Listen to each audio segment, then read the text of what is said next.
Days of Our Lives spoilers for February 21, 2025, promise a gripping and suspense-filled episode that will have viewers on the edge of their seats.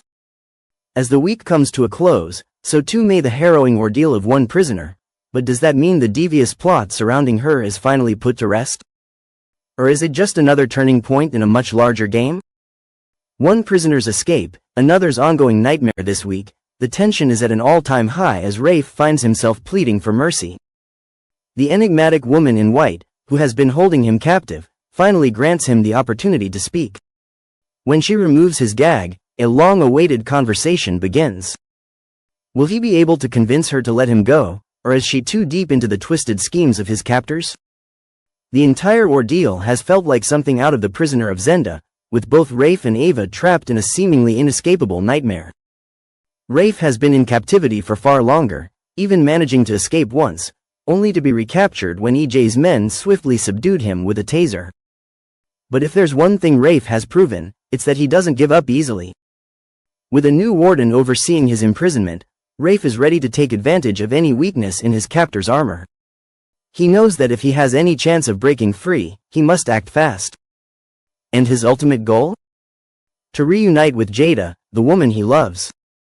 The reunion, however, might not be as joyful as he imagines. A bitter homecoming for Rafe? Rafe has been clinging to the hope that once he escapes, he can return to Jada and resume their life together. But things have changed in his absence. Jada has been left confused and hurt by his sudden disappearance, and his behavior before he went missing wasn't exactly endearing. In fact, it has left her questioning everything. The Rafe she has been dealing with, the one who has treated her coldly and cruelly, has been pushing her away at every turn. But there's a catch. That isn't the real Rafe. It's someone else entirely, using his face and voice to wreak havoc on his personal life. And Jada, unaware of this deception, has been finding solace elsewhere.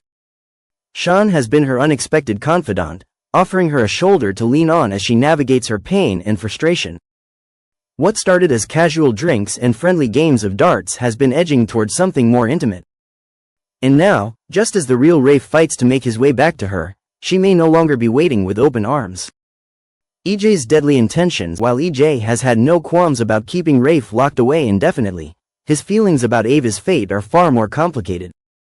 Why he's willing to let her go remains unclear. Does he have a moral compass after all? Or is it merely a strategic move to protect himself? Regardless of his reasoning, Ava's nightmare is about to take another unexpected turn. As Kristen and EJ make their way to the house where the prisoners are being held, EJ appears to have something sinister in mind. He's carrying a syringe, its contents unknown, but its target unmistakable, Rafe. Is this his final move in ensuring that Rafe never poses a threat to him again? Or is there something even more nefarious at play? A shocking rescue, but at what cost? While EJ sets his plan into motion, Ava is about to experience the biggest shock of all, her salvation. After what feels like an eternity, Steve and Brady arrive to rescue her from her captors. But the battle isn't over yet.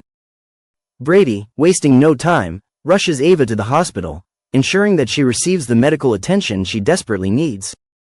Meanwhile, Steve remains behind, determined to see justice served. With the woman in white now in custody, he knows the answers to many burning questions may finally come to light. Back at the police station, Shawn prepares to deal with the woman in white's arrival, while Belle is expected to take on the unenviable task of being her legal counsel. The situation is fraught with uncertainty, but one thing is clear: this woman holds secrets that could change everything.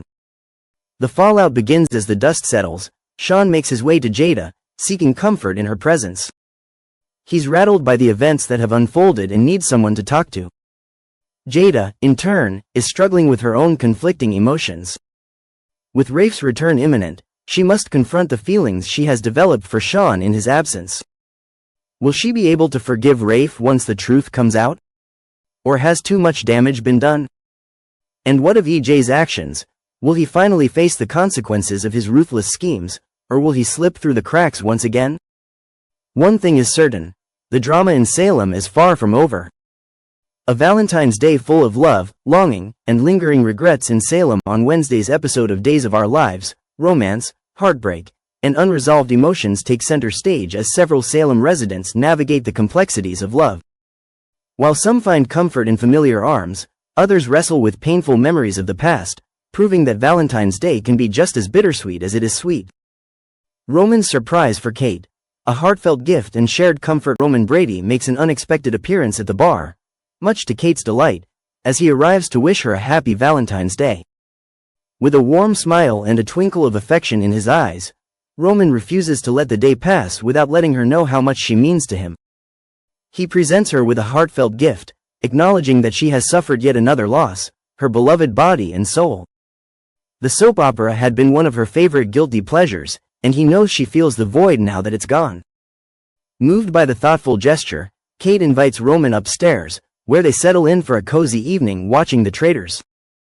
As they unwrap her present, their easy companionship provides a comforting reminder that even in the face of loss, love and support remain unwavering. Shawn and Jada.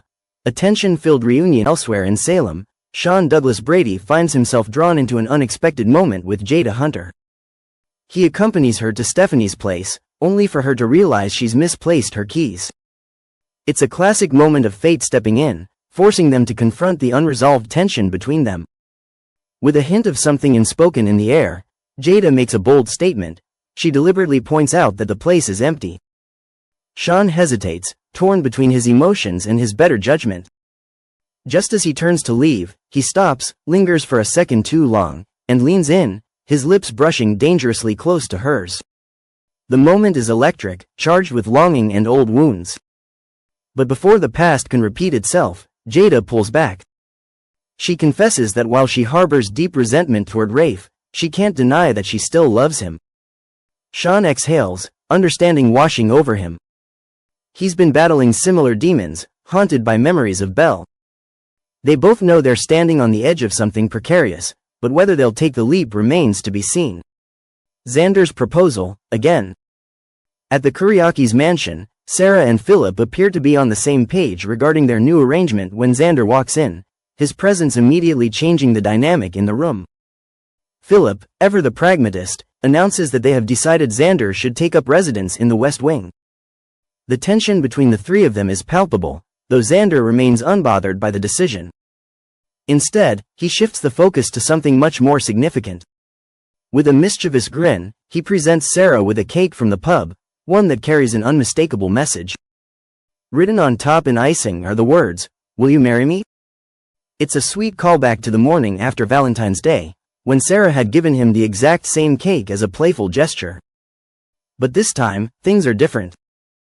This time, they're already married. Xander, sincerity shining in his gaze, tells Sarah that saying yes to her was the best decision of his life. It's a deeply romantic moment, one that should feel like a celebration of their love. But as they embrace, Sarah's expression shifts. While Xander can't see it, Philip certainly does. Sarah's eyes betray a flicker of discomfort, leaving the question hanging in the air. Does she feel the same way he does, or is she wrestling with doubts she isn't ready to voice? Belle and EJ. A battle of wits and passion. Meanwhile, Belle Black is ready for war. She sits across from EJ Demera, the tension between them crackling like a live wire. They're locked in a professional power struggle, with EJ attempting to oust her from her position. But if he thinks Belle is going to back down easily, he's sorely mistaken. "I give what I get," she warns him, her voice laced with challenge. If he wants a fight, she's more than ready to give him one. Their verbal sparring quickly morphs into something far more charged, a flirtation dancing at the edges of their heated exchange. Neither of them will admit it outright, but the battle for dominance, both in the courtroom and out, has an undeniable allure. The game they're playing is dangerous, exhilarating, and intoxicating all at once. As the argument reaches a fever pitch, they reach an unspoken agreement. This conversation isn't over, but it's taking a detour. Without another word, they abandon the battle of words in favor of something far more primal, heading upstairs to EJ's room. What's next in Salem? The drama in Salem never slows down, and in the next episode, tensions continue to mount. Kate begins to have doubts about Philip's latest plans, while Belle and EJ struggle to define what exactly is happening between them. With lingering feelings, new complications, and old wounds resurfacing, Salem's residents are in for a bumpy ride in the days to come.